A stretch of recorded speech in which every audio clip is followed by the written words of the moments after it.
राहुल बना रहे हैं वही तुम्हारा तंबू, जिसके लिए बाबा साहेब ढूंढ रहे थे तंबू।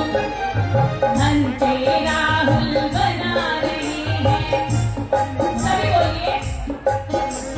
घंटे राहुल बना रहे हैं वही तुम्हारा तंबू, जिसके लिए बाबा साहेब ढूंढ रहे थे बंधु। हाँ, जिसके लिए बाबा साहेब ढूंढ रहे थे बंधु। हाँ, जिसके लिए बाबा साहेब ढूंढ रहे थे बंधु। हाँ, जिसके लिए बाबा साहेब ढूंढ रहे थे बंधु।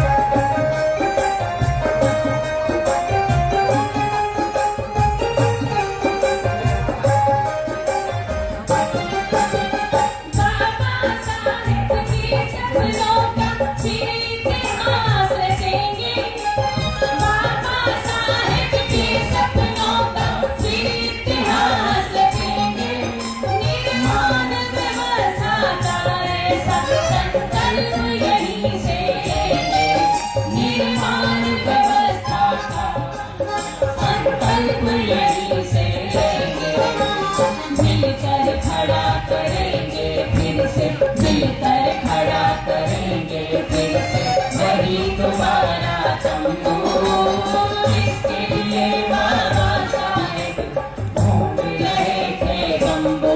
हाँ, जिसके लिए बाबा साहेब ढूंढ रहे थे बंबू। हाँ, जिसके लिए बाबा साहेब सभी बोलिए ढूंढ रहे थे बंबू। हाँ, जिसके लिए बाबा साहेब ढूंढ रहे थे बंबू। जिसके लिए बाबा साहेब ढूंढ रहे थे बंबू। सात कष्ट के बाद मिला है आज तुम्हारा मौका। सात कष्ट के बाद मिला है आज तुम्हारा मौका। दाग मिटा लो गुस्ताखी का, दिया जो तुमने धोखा। दाग मिटा लो गुस्ताखी का, दिया जो तुमने धोखा। माफ करेगी ना अब पीढ़ी अगर उठाना तंबू। माफ करेगी ना अब पीढ़ी अगर उठाना तंबू, जिसके लिए बाबा साहेब ढूंढ रहे थे बंबू। हाँ, जिसके लिए बाबा साहेब ढूंढ रहे थे बंबू। हाँ, जिसके लिए बाबा साहेब ढूंढ रहे थे बंबू। सभी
साथियों, आज आगरा में हूँ। इस आगरा को जाटवों की राजधानी कहा जाता है। जाटव समाज का जो वंश है आगरा से चलकर पूरे देश में फैला, लेकिन अब आगरा के लोगों ने डॉक्टर अम्बेडकर के नक्शे कदम पर चलने की सोची है। जाटव समाज धीरे धीरे बुद्ध में होता जा रहा है, बुद्ध को मानने लगा है, बुद्ध का फॉलोवर होता जा रहा है। और कहीं ना कहीं एक बड़ी पहल भी है कि जिस समाज को सदियों तक तिरस्कार में रखा गया हो, अब वो समाज आगे आकर तथागत बुद्ध के धर्म को अपनाकर कहीं ना कहीं एक नई परिपाटी को तैयार कर रहा है। मेरे साथ कुछ जाटव समाज के लोग यहाँ पर हैं जो आज धम्म कारवा के आज कार्यक्रम में आए हैं। जानते हैं बुद्ध की तरफ बढ़ रहे हैं, अग्रसर हो रहे हैं। एक बड़ी कामयाबी है। परिचय के साथ बताएं। मेरा नाम नरेंद्र कुमार चंद्रा है और मैं बैंक से रिटायर हूँ। मैं इसी आगरा का निवासी हूँ और मैंने बचपन से ये आगरा देखा है।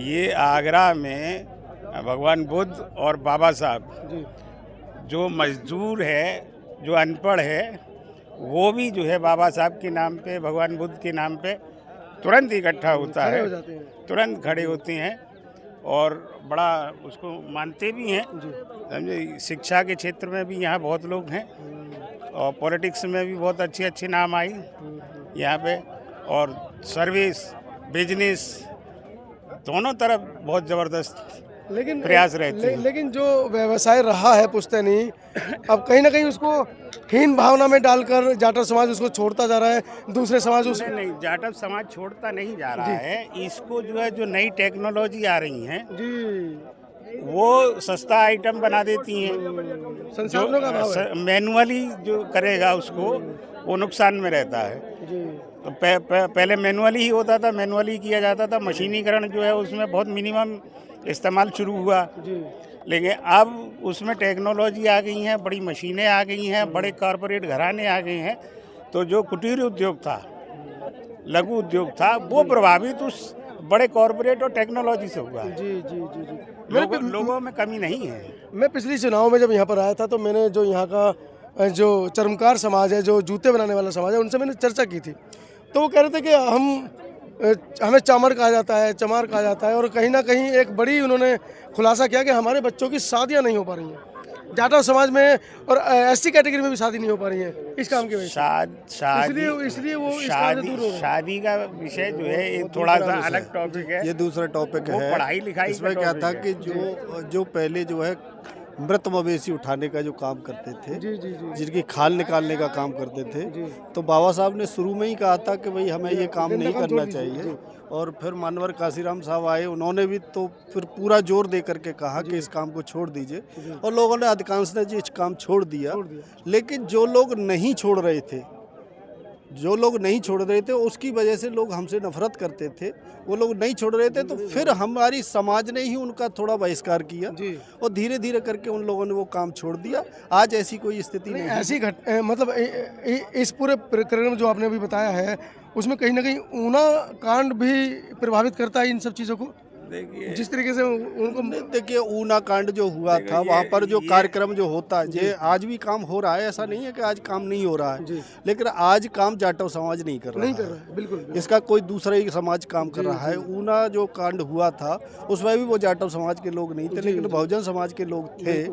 तो हम तो उनसे भी कहते हैं, भाई आप ये काम क्यों करते हो? आप जिसकी गाय मरी है उसको उठाने दो, जिसकी भैंस मरी है उसको उठाने दो, दूसरे जिसने दूध पिया है वो उठाएगा। दूसरा ये है कि आप जो है मलमूत्र क्यों उठाते हो? जिसने मल किया वो उठाएगा। तो आप इस काम को जब तक नहीं छोड़ेंगे तो आपसे मुख्य धारा में नहीं जुड़ेंगे और लोग आपसे नफरत करेंगे। तो ये चीज़ होनी चाहिए। तो आप धम्मभूमि के साथ लगातार जुड़े हुए हैं, धम्मभूमि के साथ में प्रचार प्रसार में लगे हुए हैं।